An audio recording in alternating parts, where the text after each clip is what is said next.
Question है missing number का। हमें यहाँ पर ये पता लगाना है कि प्रश्न चिन्ह के स्थान पर कौन सी संख्या आएगी। तो उससे पहले तो हमें यहाँ पर पैटर्न को समझना होगा कि यहाँ पर पैटर्न कौन सा लग रहा है। उसके बाद ही हम यहाँ पर ये पता लगा सकते हैं कि प्रश्न चिन्ह के स्थान पर कौन सी संख्या आएगी। तो यहाँ पर आप देखिए कि जो कॉलम 1 है उसमें 4 संख्याएं लिखी हुई है, 7, 8, 3, 29। इन्हीं चारों संख्याओं में हमें संबंध ढूंढना है और अगर हमें कोई पैटर्न पता लग जाता है तो फिर हम उस पैटर्न को यहाँ पर बाकी कॉलम में भी लगाकर देखेंगे और फिर पता लगाते हैं कि प्रश्न चिन्ह के स्थान पर कौन सी संख्या आएगी। लेकिन आपको क्या करना है, ऐसे प्रश्नों का अभ्यास पहले स्वयं करना है, उसके बाद ही आप वीडियो में सॉल्यूशन को देखें।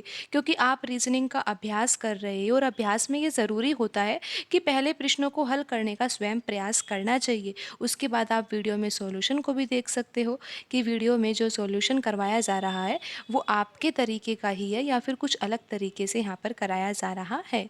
तो आइए अब हम इस प्रश्न को हल करते हैं जल्दी से।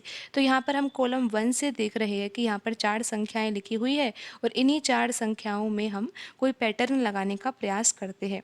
तो आप यहाँ पर देख सकते हो कि यहाँ पर लिखा हुआ है 7 और यहाँ पर लिखा हुआ है 3। अगर आप 7 का गुणा 3 से करते हो, 7 गुणा 3 करोगे तो कितना आएगा, 21 आएगा। और 21 में अगर ये 8 जोड़ दिया जाए तो यहाँ पर 29 आ जाएगा।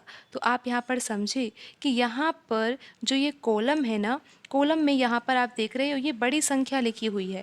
यहाँ पर देखो ये भी बड़ी संख्या, यानी कि जो यहाँ पर कॉलम में 4 संख्याएं हैं तो 4 संख्याओं में से यहाँ पर आप देख सकते हो कि ये बड़ी बड़ी संख्याएं लिखी हुई है। तो पहला प्रयास तो हमारा यही होना चाहिए कि यहाँ पर जो ये 3 संख्याएं हैं, इन तीनों संख्याओं के द्वारा हम किस प्रकार ये चौथी संख्या 29 को लेके आ सके।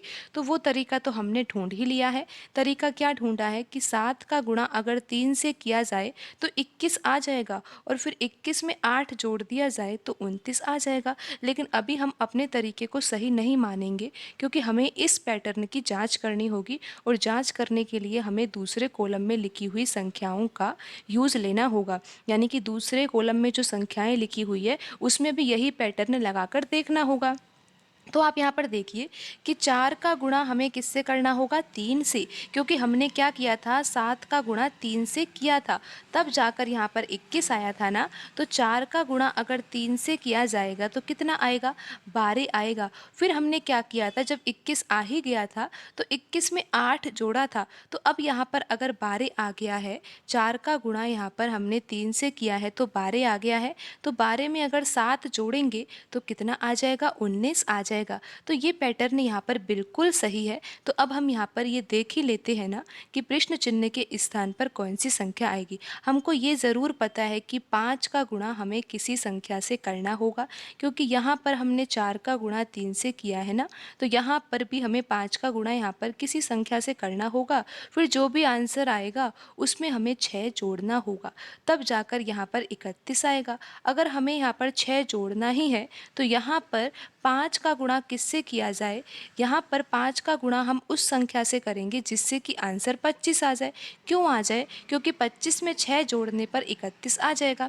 आप यहाँ पर समझिए कि यहाँ पर अगर हम 5 लिख देते हैं तो हमारा तरीका तो यही है ना कि 5 का गुणा इस संख्या से होगा जिससे 25 आ जाएगा और फिर ये संख्या तो हमें जोड़नी ही है।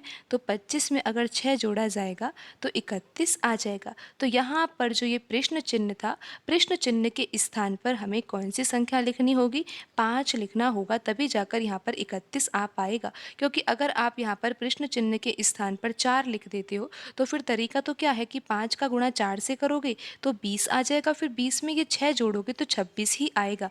लेकिन 31 चाहिए यहाँ पर, तो हमें यहाँ पर प्रश्न चिन्ह के स्थान पर 5 लिखना होगा। और अब आप ये देख सकते हो कि कौन से ऑप्शन में आंसर लिखा हुआ है। यहाँ पर ऑप्शन डी सही होगा क्योंकि ऑप्शन डी में 5 लिखा हुआ है।